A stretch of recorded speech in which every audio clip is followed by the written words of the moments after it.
បាទបងប្អូនថ្ងៃនេះខ្ញុំចែកម្លែកអំពីការដាក់ចំណីមន់ឲ្យបានត្រឹមត្រូវដើម្បីឲ្យមន់របស់យើងមានសុខភាពល្អនិងទទួលបានទិន្នផលបានពងខ្ពស់តោះ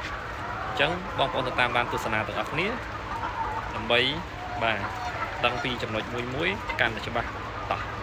ទៅតាមដានវីដេអូទាំងអស់គ្នាបាទក្នុងការដាក់ចំណីរបស់យើងគឺយើងចែកចេញជាពីរពេលបងប្អូនដើម្បីឲ្យបានមន់របស់យើងគ្រប់ទាំងអស់ហ្នឹងមានសុខភាពល្អទទួលបានទិន្នផលពងខ្ពស់បងប្អូនហើយការដាក់ចំណីនេះយើងមិនចេះតែដាក់គ្រប់ពេលវេលាទេបងប្អូនអញ្ចឹងគឺយើងត្រូវដាក់នៅពេលដែលមានអាកាសធាតុចាប់ផ្ដើមចុះត្រជាក់បងប្អូនហើយក្នុងការដាក់ចំណីរបស់យើងនេះយើងចែកចេញជាពីរពេលបងប្អូនគឺពេលព្រឹកនិងពេលល្ងាចហើយបងប្អូនឆ្ងល់ទៀតថាមូលហេតុអីមិនត្រូវដាក់ពីរពេលមិនដាក់មួយពេលសរុបអស់ហើយបាទគឺបើសិនជាយើងដាក់ពីព្រឹកហ្នឹងរហូតទៅដល់ពេលល្ងាចហើយស្អែកទៀតបានដាក់ពេញធ្វើឲ្យចំណីរបស់យើងគឺខូចគុណភាពបងប្អូន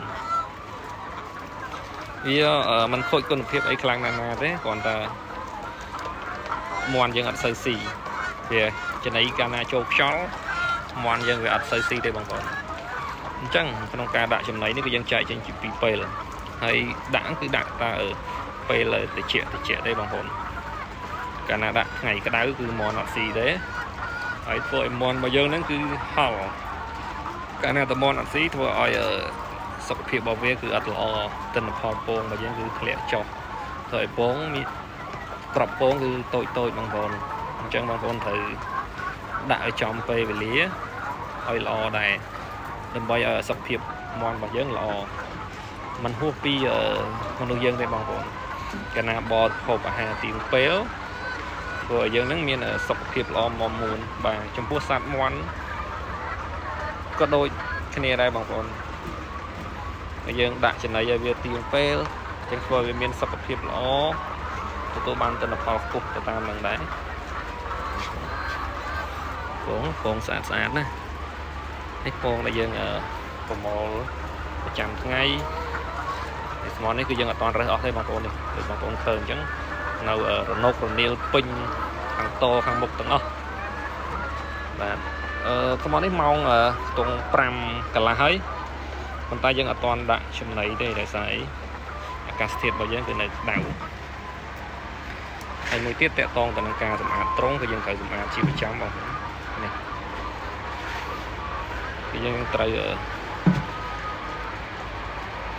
ជោគវាចេញ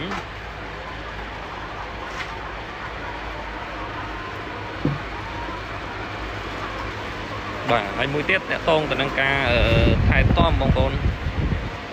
គឺយើងជាម្ចាស់ត្រង់គឺត្រូវដើរត្រួតពិនិត្យជាប្រចាំរាល់ថ្ងៃបងប្អូន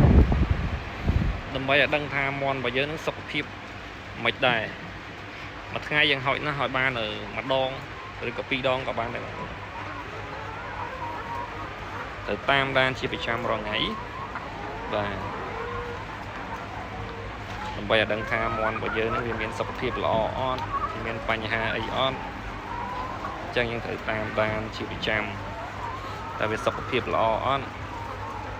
បាទតាមមន់របស់យើងហ្នឹងយើងសង្កេតមើលតើវា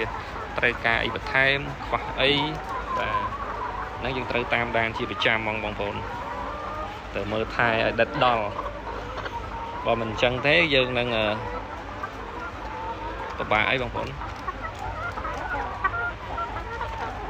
គណៈតែយើងមើលថែអត់ល្អគឺមន់របស់យើងគឺសុខភាពវាគឺ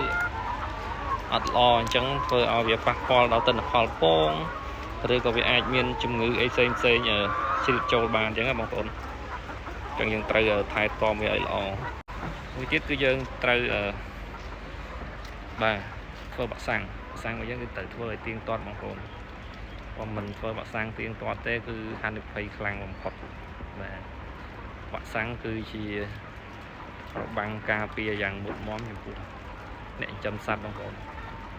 គឺយើងត្រូវមានពេលវេលាមានថ្ងៃទីឲ្យច្បាស់លាស់សម្រាប់ក្នុងការធ្វើបាក់សាំងបើមិនអញ្ចឹងទេគឺយើងតែងតែជួបបញ្ហាហើយបងប្អូននេះជាបទពិសោធន៍របស់ខ្ញុំព្រោះ កន្លងមកគឺយើងធ្លាប់ជួបហើយបងប្អូនតាក់ទងទៅនឹងការធ្វើប្រហែសมันបានធ្វើបាក់សាំងឲ្យគ្រប់គ្រាន់អញ្ចឹងហ្នឹងសុទ្ធតែជាបញ្ហាដែល